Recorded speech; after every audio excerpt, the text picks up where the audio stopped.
All right, so hey, we're out here in, where are we at? Road Atlanta? Road Atlanta. Road Atlanta, big fan of Jimmy's. He showed up, he said, so what's your name? Akil. Akil. Came out, said hi, he's like, hey, you guys should be vlogging this. I haven't been, I apologize. I'll probably show some footage from yesterday and explain about qualifying in a second, but we want to start the video with him. Super big fan, super cool, and yeah, can't wait to do more stuff. So. Yeah, dude, good luck next time tomorrow. Thank you. Yeah, tomorrow's gonna be rowdy. I'll show the whole story about tomorrow, but yeah, just want to start out with him, and it's super awesome. And yeah, well, you guys will see more of it. Here's some footage from yesterday, and here's what's behind the scenes on the car. Check it out, rolling into Road Atlanta.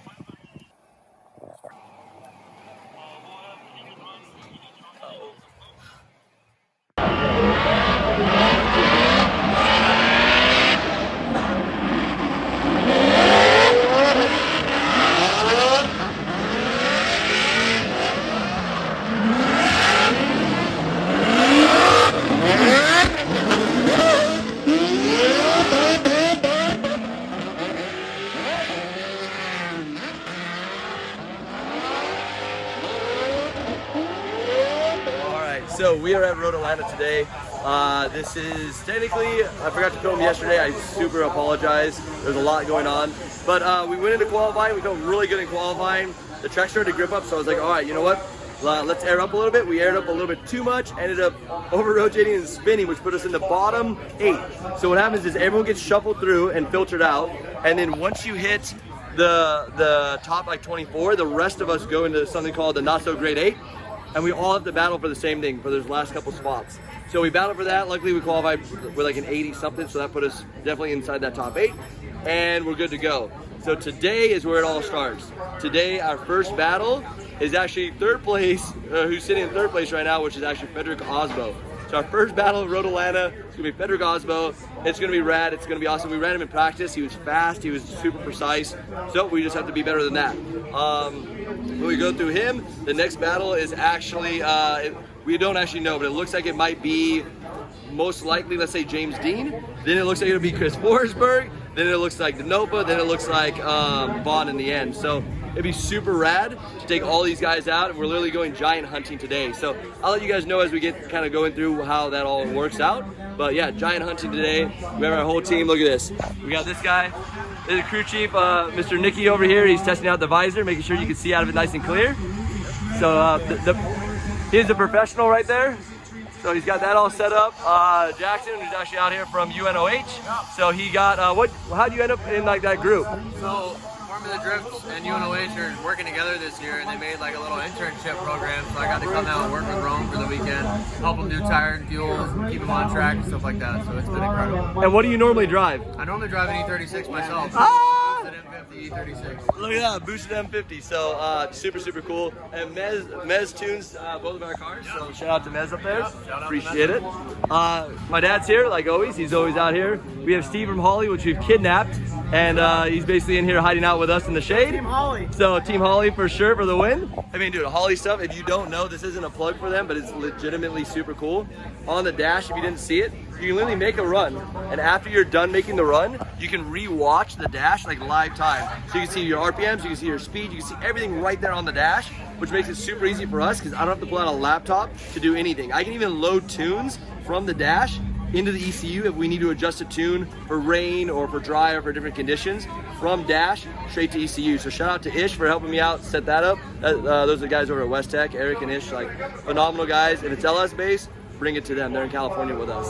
But behind us, we have my mother who is helping and my wifey. So basically we're doing all of the, there we go. Basically we're doing all of this. We have the umbrellas, we have all the merchandise. Here's our like couple of different flags we got going on. Fans coming up throughout the day, shirts, hoodies, jackets, all the goodies. So we are, and we don't really know the weather. So there is a possibility that it rains. If it rains, we have not ran these Vitor tires in the rain yet. We do not know what they're gonna do.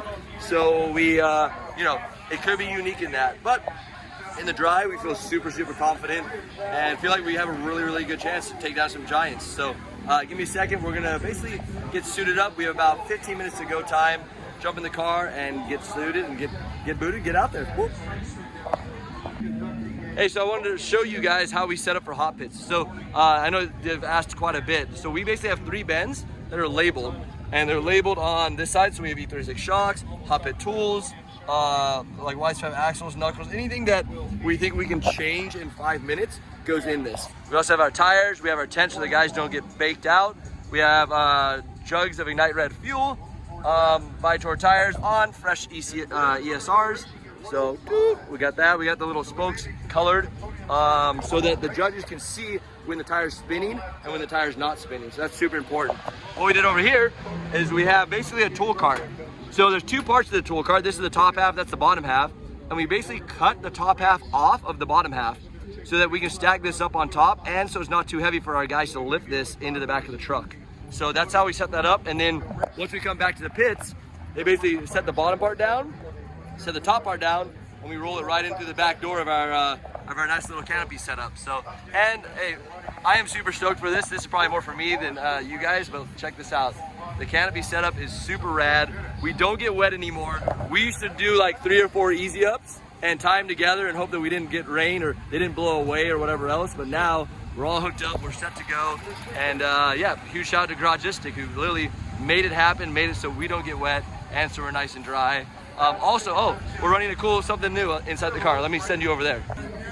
So check this out. Look, shout out Calvin, look at that, funky garage. Anyways, down here we are running the new billet pedal. So this is the new Garagistic billet pedal.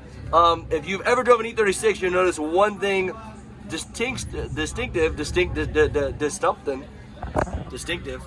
with the pedal. And the biggest thing is that it moves anywhere, including, so not just this way, but normally the pedals flex right and left really bad. And a lot of people break the plastic pedals.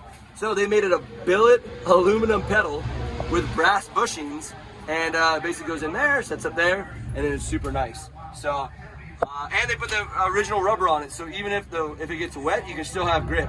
That rubber is falling off, so we just put some grip tape on it. But yeah, I just want to show you guys kind of some new stuff that Garagistic has coming out. They're always like designing and redoing things, and Matthew's like super dedicated to design. He's a race car driver, so he's like, no, this has to be perfect. So he's very, very on the fact of like, let's make this stuff perfect. So thanks, man, appreciate it. Pedal's phenomenal, I absolutely love it. No more side flex, so that's always awesome. But anyways, we are going to get ready to go back in the car and head out to practice. We have an hour of practice, normally gives us 2 laps, and then right after that, go into top 32. Here we go.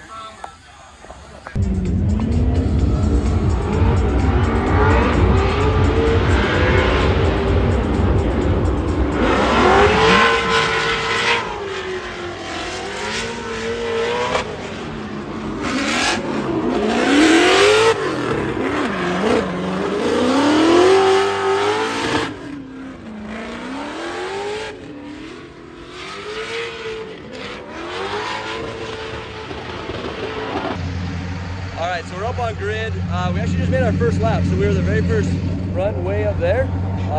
So we made that one. I didn't have enough time to kind of film and jump behind the scenes.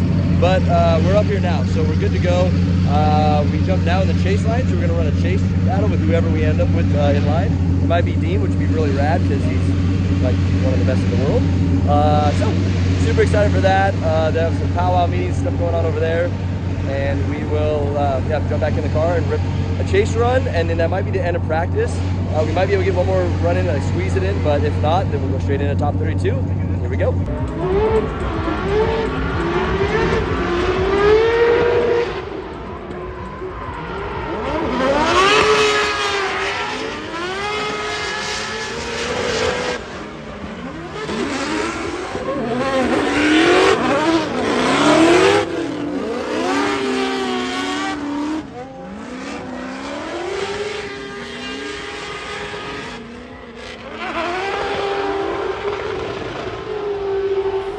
Osbo controlled chaos. Guess what? Well, he's about to control, or is he? Because think about this.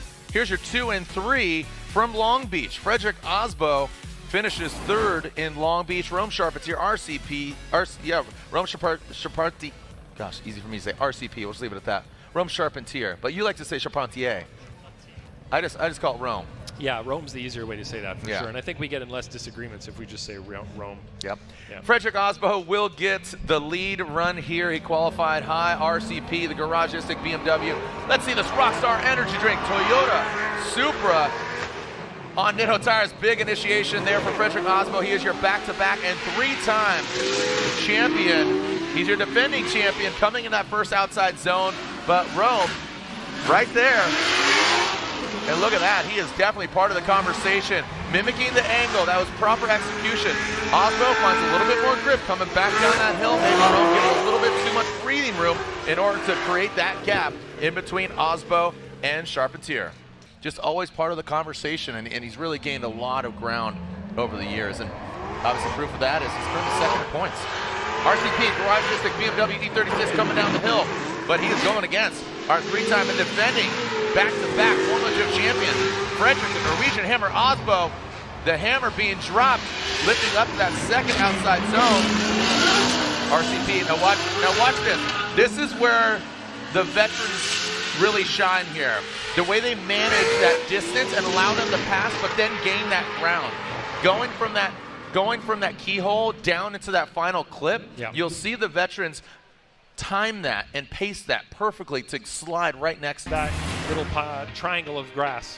Let's take a look at this one more time. Frederick Osbo and Frederick Osbo. Osbo gets the win. Hey, here's a fun fact that Lorette just texted me. Rome had no power steering in qualifying, and it was Steph Papadakis that came over to help him fix the problem so that they could actually battle Frederick Osbo. Wow, that's sportsmanship. So again, shout out to the Papadakis Racing team helping Rome get power steering. All right, so that's a wrap for the weekend. Just got the car all loaded up and we are headed out. So it didn't exactly go the way we wanted to. We would have loved to have beat Osbo. We ended up basically making a mistake in the keyhole. So leaving inner clip 2. Basically I was like catching him a little bit too fast in just that one section. It's very, very important to position yourself behind the lead car and then get out and around him. And I basically got pinched between him and the cone. So I had to wait for him to transition. If you wait for them to transition, you're stuck, you're stuffed, and you're going backwards. So basically I had to wait. By the time I transitioned over, he was gone, and I was still trying to figure out how to pedal, get some traction, and get down the hill. And yeah, it's he literally flat out just beat me. I made a mistake, and that was, that's kind of what caused the issue and caused the problem, and I believe that's where we ended up losing it. I think we would have had him had we stayed with him tight down the hill, but that was the deciding factor, and that's how drifting goes. We just found out right now in the standings, even though we lost and got knocked out by Osbo, we are still tied for 3rd now. So we were in 2nd, now we're tied for 3rd. So we only bumped down 1 spot, which isn't bad. It's amazing to be this high in points 2 rounds into it. And Atlanta's always been kind of a rough round for us. If you guys know from the past, in Pro 2, I struggled really bad in Atlanta. And then in Pro 1, I don't think I've ever made it out of the top 32 here. So I've either not qualified or not made it out of the top 32 so far in Road Atlanta, even though it's one of the most fun tracks. So redemption is coming for Road Atlanta. I will get it. I will make it happen for sure. Maybe we'll come out next year with a swing-in and a win. Car problems, not really a huge car problem stuff this weekend. So a little bit of a clutch scenario, which we're going to look at once we get to Orlando. I'm actually headed to Orlando right now. So we literally leave here and drive straight all the way down to Orlando. Dan doesn't know it, but I might stop by his shop just to say hi and poke around and see how he's doing. But basically we are, the other issue that we had with Stefan from basically Osbo's main guy, Stefan Papadakis, came over and helped us figure out what was wrong with the steering. So we had a major steering problem. I throw it in hot, coming to the bottom of the bank or bottom of initiation, go to get on throttle, lose power steering. I lose power steering until we start to go the other direction. Then I get power steering back and we go up the hill. Once we get up the hill, I'm like, all right, cool, we got it, we're throwing it sideways. And then all of a sudden, boom, no more power steering again. And I'm like, what is going on? And I thought it was a binding problem. We're doing some new testing on some different stuff for WiseFab and different, different angle kits and stuff on this guy right here. But it didn't seem like that was a problem because it didn't seem like a binding thing. It seemed like I literally just lose power steering and then come back. So we did everything. We looked at all the Heims. We looked at everything on the WiseFab. There was no problem with it. So it wasn't that. It ended up being that the pump would go into bypass. And it's funny because Casey from M-Spec also mentioned that. He's like, it sounds like maybe you guys are going into bypass. I don't know, but maybe, because it's different. They run rear rack JZ setups, So LS front rack is that's like the opposite side of the field. So, but yeah, it ended up being that. It ended up being basically when you get to a certain point of angle, with the new knuckles, they have a little bit of trail in them, and it would load the car, which is what I wanted. Like, I want steering feel, but it would load the car in such a way that I would technically overload the pump. By overloading the pump, I would actually lose power steering. And now here's the thing, I don't think it would happen if it was a normal pump, if it was like a new pump. So this pump is an OEM GM pump from I think 4 or 5 years ago. It's my original pump on this thing. It's been here a long time. And when we were chatting with Matt's team, they just laughed at us. They're like, there's no way, like, this is the original pump. Like, we change ours, you know, twice a year. They go to like turn 1 stuff, and I'm like, oh, I have a turn 1 pump that's brand new in the box. I bought it because just in case we needed it, I wanted to run it, but we didn't ever need it, so we never put it on the car. But anyways, yeah, that was basically what ended up happening. Stefan helped us figure it out.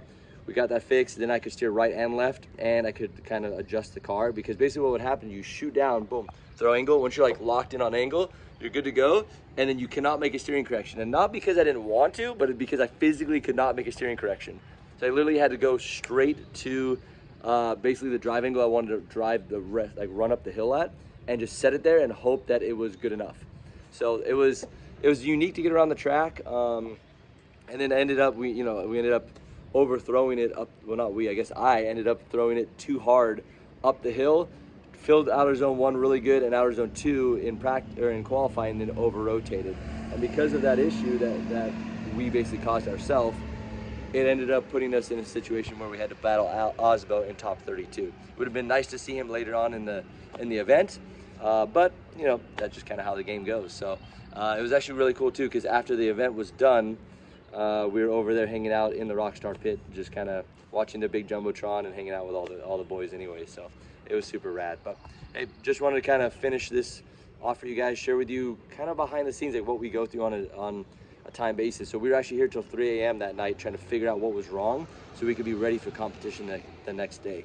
So the team puts in really hard work. I want to introduce you guys to all of the team members.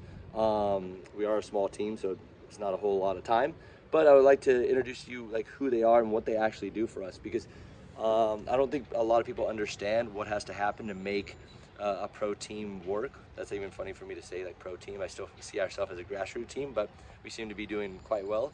But it's really cool, and there's a couple different theories and ways to do it. I'll leave that to kind of another video, but some of the teams run 25 people per car. Some of the teams run 2 or 3 people per car, and it's how you build the car and everything you put into the car to figure out, like, do you need a large team to manage this vehicle, or do you need a small team to manage this vehicle? And some are better than others, and there's reasons why each direction makes sense. So that's a whole nother topic, whole nother video. I gotta get going to Orlando so I can make it. I have a flight in, I fly out of Orlando tomorrow, but it's like 10 hours away from where we are right now. And the flight is, maybe 24 hours from now. So just wanna make sure to drive, get all the way down there, get everything stowed away, and yeah, we'll be back at the track ripping in, a week. So we'll see all you guys in Orlando, Florida for round 3 of the Formula Drift Championship. And yeah, like I said, currently we're sitting tied for 3rd with Forsberg. So I think right now we're the only 1-car team in the top 10, which is kind of awesome. So shout out to all you guys. Thank you for everyone. Gragistic, thank you for getting me out here, getting us out here, making it possible. I mean, dude, all the sponsors to make this car run could not do it without you guys. That is just guaranteed like that. So thank you guys for believing in us, believing in our team, and yeah, we'll see you guys shortly. Enjoy.